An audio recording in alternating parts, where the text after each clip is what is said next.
Ostatnio parę osób przypomniało mi w komentarzach, całkiem słusznie zresztą, że już od bardzo dawna nie było żadnego tortu. Tak się składa, że nadarzyła się okazja w postaci urodzin mojej chrześnicy, więc dziś pokażę Wam tort urodzinowy, oczywiście z truskawkami, skoro jest praktycznie szczyt sezonu. Przy okazji pokażę też, jak rozkładam pracę nad tortem na kilka dni przed planowaną imprezą. Zatem do pracy zaczynam 3 dni wcześniej od biszkoptu. Białka oddzielam od żółtek bardzo dokładnie.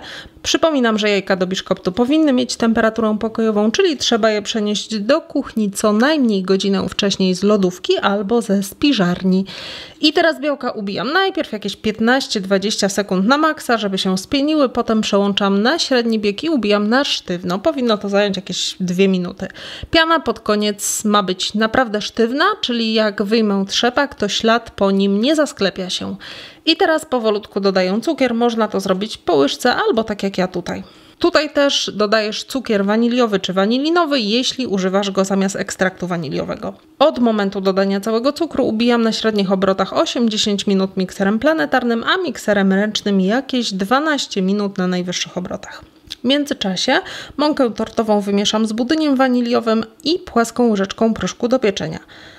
I teraz najniższe obroty miksera i powoli dodaję żółtka. A potem jeszcze ekstrakt waniliowy, około 1 łyżki, o ile wcześniej nie dodałeś cukru waniliowego. Tak ma wyglądać konsystencja całości na koniec. Piana zrobi się od żółtek nieco luźniejsza, ale wciąż powinna być wyraźnie stabilna.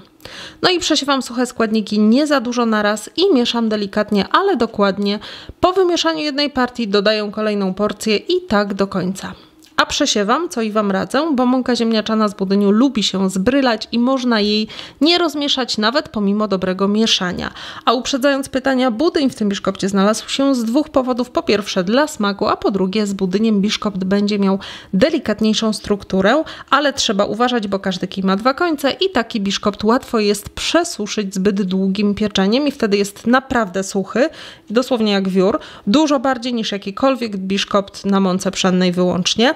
Co czytając komentarze zdarzyło się niektórym przy mojej babce puchowej. Większość, tak jak ja ją uwielbia, ale niektórzy skarżyli się, że przepis jest niedobry, bo babka jest bardzo sucha. A ona akurat ma właśnie bardzo dużą zawartość mąki ziemniaczanej, także trzeba uważać na czas pieczenia. A na koniec tak to powinno wyglądać i taka ma być konsystencja ciasta na biszkopt. Gotowe ciasto przekładam do rantu 24 cm.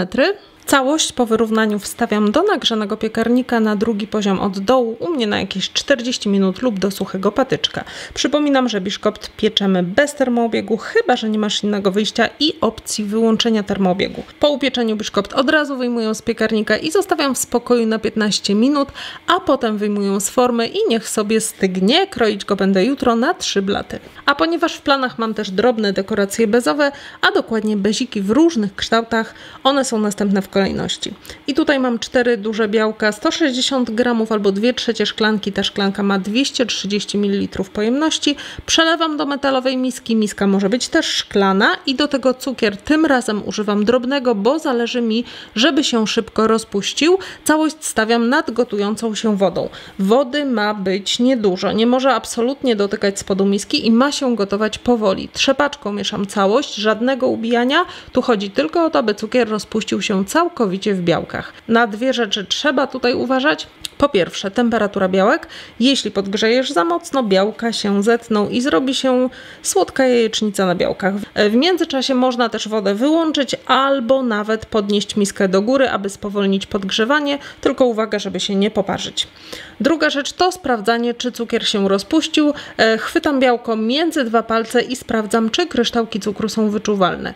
Kiedy całość jest gładka, to podgrzane białka przelewam do misy miksera i ubijam na wysokich obrotach na puszystą pianę. U mnie zajęło to około 15 minut, więc zakładam, że mikserem ręcznym będzie dłużej, aczkolwiek nigdy nie próbowałam z mikserem ręcznym.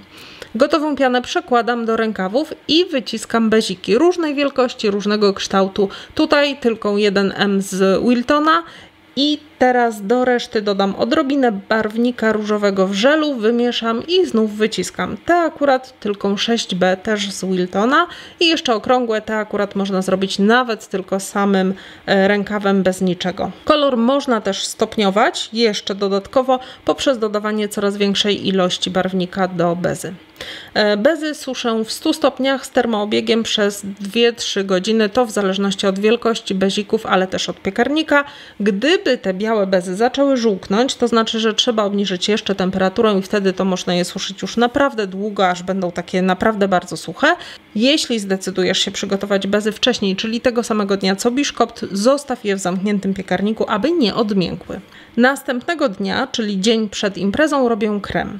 Mleko, cukier waniliowy, żółtka, mąka pszenna i mąka ziemniaczana. Całość mieszam bez podgrzewania, aż nie będzie grudek.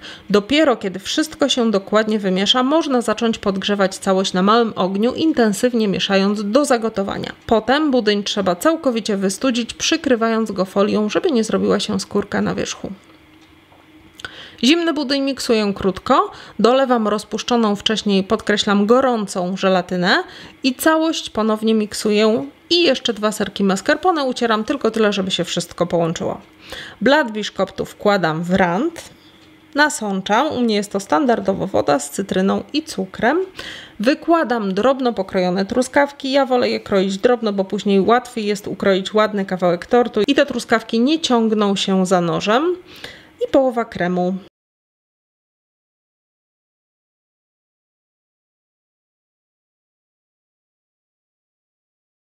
No i potem znów to samo.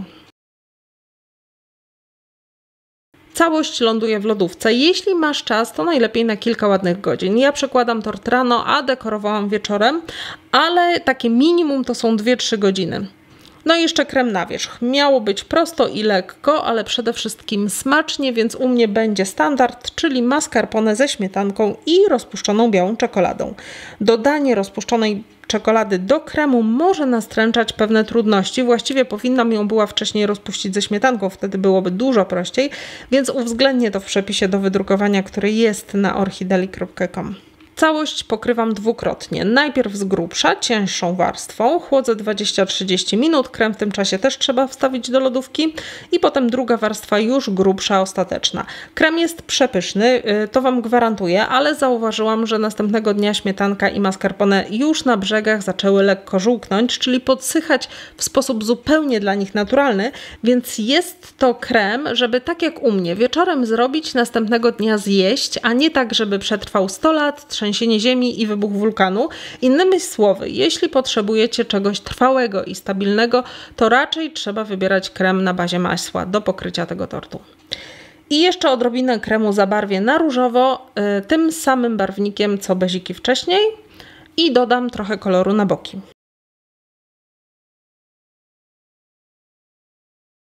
No i teraz na wierzch wysuszone beziki. Spód każdego bezika smaruję czekoladą, aby odizolować je od kremu i przedłużyć ich chrupkość. Można też użyć białej czekolady, jeśli ma nie być widoczna. Imię to gotowy wydruk na złotej pleksji. Do zamówienia u pewnie ze 100 000 sprzedawców, na przykład na Allegro. No i złote serduszka też gotowe, niejadalne, zamówione na Allegro. Całość wkładam do lodówki na noc, żeby wszystko ładnie zastygło. A następnego dnia, oczywiście po nocy, mam coraz więcej pomysłów jak zwykle, więc dodałam jeszcze goździki ogrodowe. W posiadaniu rośliny w doniczce jestem od kilku ładnych tygodni, więc wiem, że w tym czasie nie była niczym pryskana. Umyłam tylko kwiaty dokładnie pod zimną wodą. Można też końce zabezpieczyć, zanurzając je w rozpuszczonej czekoladzie, chociaż goździk jest kwiatem jadalnym.